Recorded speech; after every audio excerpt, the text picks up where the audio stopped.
जय शिवराय, जय भीम, जय लोक. आज मी लोकमतला एक बातमी वाचली की त्यामध्ये माजी नगरसेवक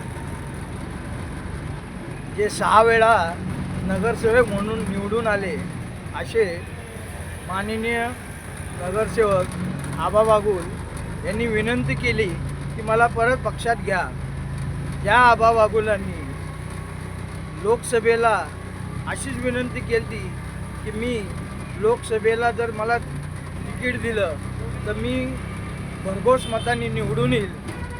तीच त्यांनी परत वल्गना केली की मी आमदारकीला मला पर्वती विधानसभेमध्ये तिकीट द्या, मी भरघोस मतांनी निवडून येईल.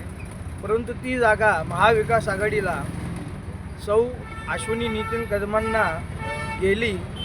ती महाविकास आघाडीची राष्ट्रवादी पक्षाच्या शरद पवार गटाला गेली.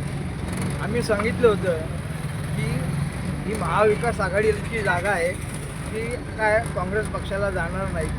परंतु त्यांचा अट्टहास आणि नको तो स्वतःचा अभिमान त्यांनी राखला आणि म्हणले किती लोक माझ्या पाठीशी आहेत हे तुम्हाला मी निवडून आल्यानंतर कळेल.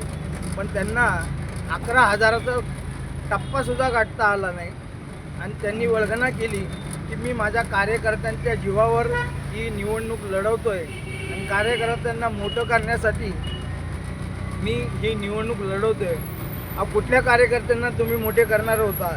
ही 4 कार्यकर्त्याची नावं सांगा आणि त्या 4 कार्यकर्त्यांच्या मागं किती लोक आहेत हे तरी आपल्याला माहिती आहे का?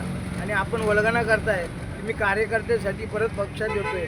अहो, तुमच्यासारखी लोक ही आता जी काँग्रेस पक्षापासून गेली हे चांगलं झालं. म्हणजे हे प्रकारची काँग्रेस पक्षात असलेली घाण ही आता निघून जात चालली, हे बरं झालं. हे लक्षात ठेवा, माझ्या काँग्रेस पक्षातल्या कार्यकर्त्यांना हे जे घडतं आहे हे चांगलं घडतं आहे आणि ही यशाची नांदी आहे. पण काँग्रेस पक्ष हा समुद्र आहे आणि असे किती तांबे समुद्रातनं गेले, काँग्रेस पक्षाला काय फरक पडणार नाही, हे लक्षात ठेवा. आणि माझ्या काँग्रेस पक्षाच्या कार्यकर्त्यांनी खचून न जाता एक संघ राहून काँग्रेस पक्ष वाढवायचा कसा हे आता आपली जबाबदारी आहे आणि आपण काँग्रेस पक्षाला मोठं करायचं हे लक्षात ठेवा. जय भीम, जय लवजी, जय महाराष्ट्र.